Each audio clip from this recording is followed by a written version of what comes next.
let me bring you in here right now. First of all, when I saw this number, I asked myself, how did he do this sum? What is the scientific process that led him to get into that? We're losing 400 barrels per day. I'm not doubting it, but I'm just curious. That's on one side. Now, he said he was in a Che and Abia, that's in the intersection between Rivers and Abia State, and now talked about the issues that played out there. But the concern on this particular conversation is this. We just had the group say that there's been no increase. Nigeria was producing less than 900,000 barrels. But now we are we are talking about 1.6 million barrels. And then you say Tantita Security hasn't done much. All right. Now, these 400,000 barrels right now that Ribadu is talking about, he also said that Tantita Security he said they've done great work.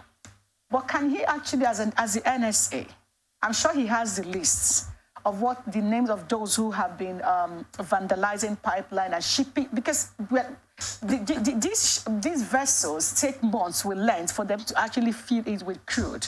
And they ship it through our waterways into other countries where this is refined. Who prepares the documentation that where these countries, where the refining is done, receive it? Nobody is talking about all of that. He's the NSA, and he's lamenting at 400,000 barrels. Don't you think we expected more from him, knowing that he's working hand in hand with Tantita Security and have said that they have done well? Can we have the names? If it's possible, can we start from there?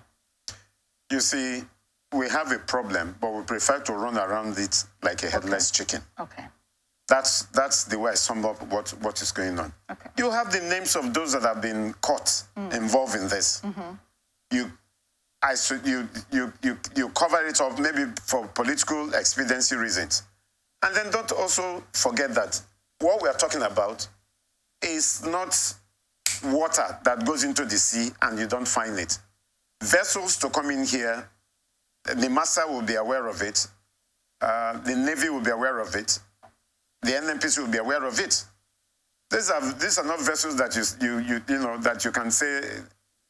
What about the NSCDC, whose job is to protect these facilities? You see, that's where I'm worried, because you see, there's a lot of complicity from all sectors that are involved in this, from the some of the personnel from the NNPC and also from the security. They're all complicit in this, because you can't drill and then move this product without generating an attention.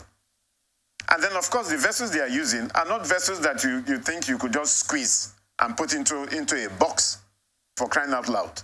So we have a problem here where there is serious conspiracy between those who have the facilities and those who are supposed to secure it. And so when they have this collaboration and it goes sour, that's when we will always hear about this blowing up of this and blowing up of that.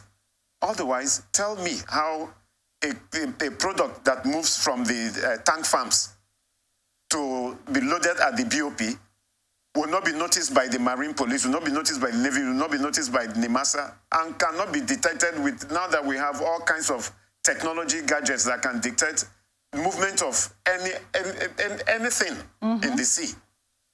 And then, of course, we also have the airspace where some of these people use helicopter to land, and the personnel being swabbed and all that. So, it's a massive conspiracy. So let's wrap up with this question that's been on my mind for quite too long. Now that we're talking about security, and this is coming directly from the NSA, who actually is responsible for the oil thefts in this country? If the NSA now knows that this is how much we are losing, Tantita Security has released the names of those caught people in these acts.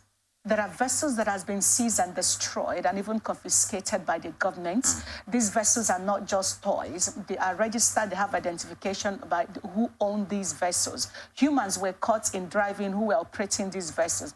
If you put all of this together and bring it all to the table, now, who actually is robbing Nigerians? If the security personnel know fully well those who are involved in this act and have refused to name them and prosecute them, who is robbing us of this $400 million every day? I'll sum it up by saying it's the elite class of Nigerians. Is the NSA not aware of this, who this elite? If Tantita knows it, is Ribadu not aware? Why not? So If they have failed to do the needful, why are they actually bringing all of this to the fore? You see, I'm concerned because this is a real misplaced priority. As the NSA is privileged to a lot of the daily update of security information.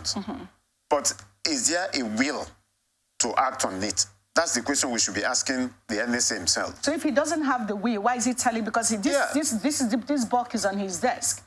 It is about the NSA who should fix this. If he doesn't have the will, what does he expect us to do? Is he saying this to show that he's actually like he's concerned? We're losing this amount of money. What is the essence? Because from where I'm coming from in my head, this is not what we expect from an NSA. We expect you to do the needful. You're meant to tackle these issues. And if you're not tackling it, why is he telling us this?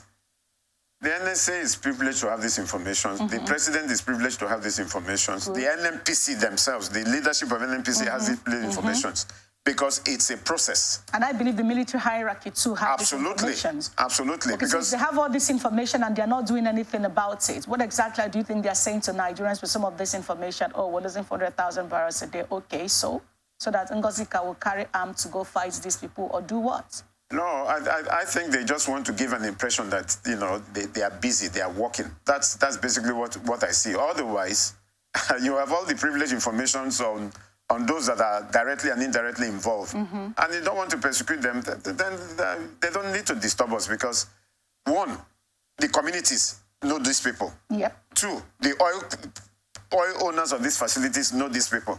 Three, the security people that are deployed to supervise and secure these areas also know these people. So is it then safe to say, okay, is it then safe to say that we don't have oil thefts because we know who these people are? Absolutely.